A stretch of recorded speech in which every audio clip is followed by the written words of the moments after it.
Hello everyone, আমি Apu Japan থেকে। আশা করছি আপনারা ভালো আছেন। আমরাও বেশ ভালোই আছি। তো গতকাল রাতে, ঠিক রাতে না দুপুরে খাওয়া-দাওয়া করে দেন রুম থেকে বেরিয়েছিলাম। গিফু থেকে প্রায় ১ ঘন্টার মতো, মানে গিফু প্রিফেকচারের মধ্যেই কিন্তু একটু দূরে রুম থেকে। প্রায় ১ ঘন্টা যাওয়ার পরে আমরা এরকম একটা ছোট্ট পার্কে পৌঁছেছি। গিয়ে ভেবেছিলাম পার্কটা তো ছোট, কিন্তু গিয়ে দেখি অনেকটা বড় পার্ক আর সুন্দর এরকম লাইটিং দিয়ে ডেকোরেট করেছে।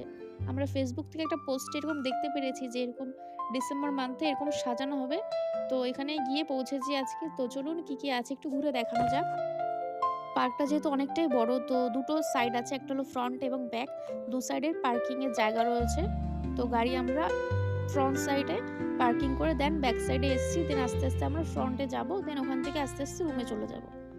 তো এসে আমরা ব্যাকে যেহেতু এসছি, ব্যাকের একদম পেছনের দিকে রয়েছে সমুদ্র। তো ওইখান থেকে কনকনে ঠান্ডা হাওয়া দিচ্ছে।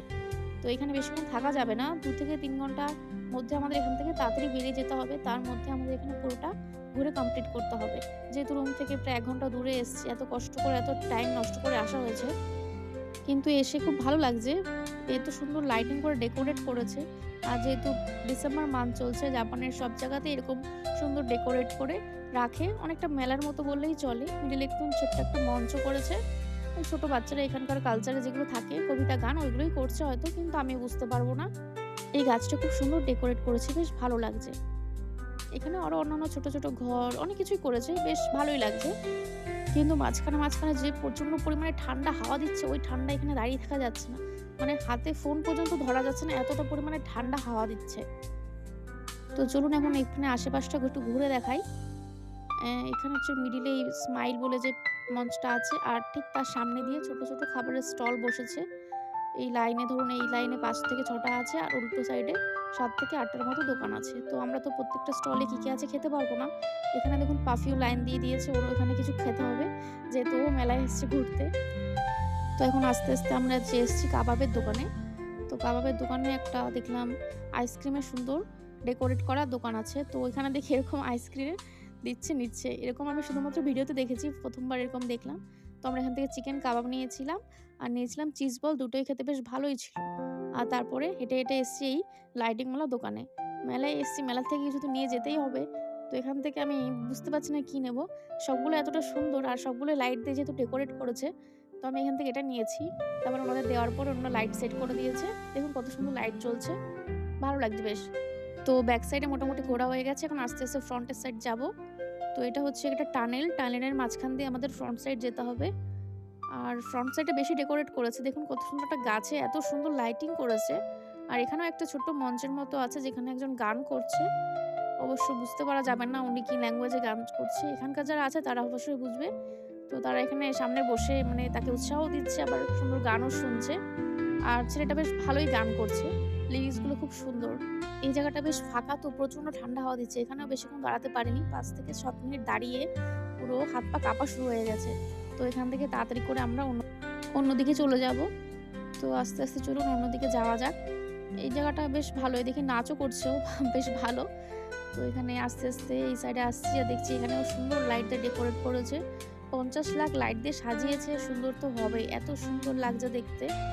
এখানে মাঝে দেখি চেয়ার টেবিলও আসছে বসার, কিন্তু ঠান্ডা হওয়ার মধ্যে এখানে একদমই বসা যাবে না। বসলে পুরো বরফে জমে যাব।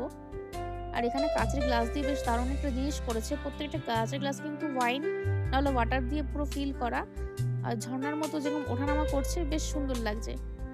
এই জায়গাটা দিয়ে পুরো গোটা পার্কটা দেখা যাচ্ছে। এত সুন্দর লাইটিং। আর মনে হচ্ছে জমিতে পুরো লাইট ফুল ফুটেছে, কালারিং দেখুন। এত সুন্দর রো করে লাগিয়েছে। একেকটা কালারে একেকটা শাড়ি করে লাগিয়েছে, বেশ ভালো লাগছে দেখতে এই সাইডটা। বিকালে এসছিলাম আমরা এই ফ্রন্ট সাইড দিয়ে হেঁটেই ব্যাক সাইডে গেছি। কিন্তু তখন যে আলো ছিল, তো তখন এই লাইটিং গুলো বোঝা যাচ্ছিল না। এখন যেহেতু আস্তে অন্ধকার হয়ে গেছে, আর এই ঘন অন্ধকারে লাইটগুলো আরো সুন্দর লাগছে দেখতে। আর প্রত্যেকটা লাইনের মাঝখান দিয়ে কিছুটা করে স্পেস রেখেছে, যাতে যারা ঘুরতে আসে তারা এখান দিয়ে হেঁটে ফটো বা ভিডিওগ্রাফি করতে পারে ঘুরে দেখার জন্য। তো এখানেই আমি এসেছি। তো এই সারিতে একেকজন করে ঢুকতে দেয়। তো দেওয়ার পরে এখানে সবাই ফটো ভিডিওগ্রাফি করে, দেন এখান থেকে আস্তে বেরিয়ে যায়, যাতে অন্য কারোর প্রবলেম না হয়, সেও যেন সুযোগ পায় এখানে আসার। তো আমাদের এখানে ঘোরা হয়ে গেছে। তো চলুন এখান দিয়ে আমরা বেরোবো। কিন্তু আমার এই লাইটটা জ্বালাতেই হবে। এত সুন্দর লাইটটা কিনেছি মেলা থেকে এসে। এটা হচ্ছে কি ব্যাটারি লাইট, তো বেশিক্ষণ জ্বালিয়ে রাখা যাবে না। তাহলে তাড়াতাড়ি ব্যাটারি নষ্ট হয়ে যাবে। তাই আমি কিছুক্ষণ বাদে এটা জ্বালাচ্ছি। বেশ ভালো লাগছে। মনে হচ্ছে ছোটবেলার মতো মেলায় ঘুরতে এসেছি। কি দারুণ লাগছে দেখতে এগুলো। প্রত্যেকটা শাড়ি আলাদা, আলাদা কালার তো। ওর জন্য বেশি সুন্দর লাগছে দেখতে। তো চলুন আস্তে, আস্তে সামনের দিকে যাওয়া যাক। ওখানে দেখলাম একটু বেশি ভিড়। তো এখানে হয়তো কিছু দেখার আছে। তো তাড়াতাড়ি করে ওইদিকে যাচ্ছি। সময়ও চলে এসেছে রুমে যাবার। এত ঠান্ডা লাগছে। এই জায়গাটাও সুন্দর করেছে লাইটিং দিয়ে। যতটা সম্ভব হয়েছে আমি ক্যামেরাবন্দি করেছি, কিন্তু খালি চোখে দেখলে এগুলো অপূর্ব লাগে। রাতের বেলা তো আরো বেশি সুন্দর লাগে দেখতে। তো আস্তে, আস্তে সামনের দিকে যাচ্ছি আর মনে হচ্ছে ভিড় বেড়ে যাচ্ছে। এখানে আরেকটা সুন্দর জায়গা করেছে অ্যাডাল্টের ফটোশুটের জন্য।